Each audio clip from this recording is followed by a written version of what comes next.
बाप अमीर होवे ते पुत्र नूं घरों कढ़ देवे ते वह गरीब हो जाए तो उन्होंने ज़कात देना जायज़ है, क्योंकि बाप उन्होंने देंदा ही कुछ नहीं। बाप तो उन्होंने आग कर देता, अगरचे शरीयत आग का कोई ताल्लुक कोई नहीं। बाप लख वारी भी कवे मेरा पुत्र नहीं, शरीयत कहती नहीं जमया तो तू मैन।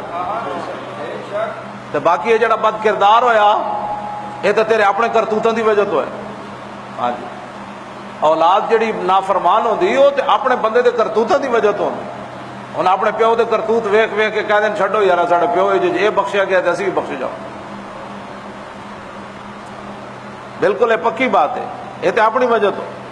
फारूक आजम के जमाने से हिकायत लिखी इमाम अब्दुल गनी नाबुलूसी ने, क्या कि हजरत उमर के जमाने से एक बंदा उठ चरांदे चरांदे घर आया, उसके माँ प्यो लड़ रहे सब। उन्हें उठ वाली डांग तो पता है बड़ी वड्डी सारी होती।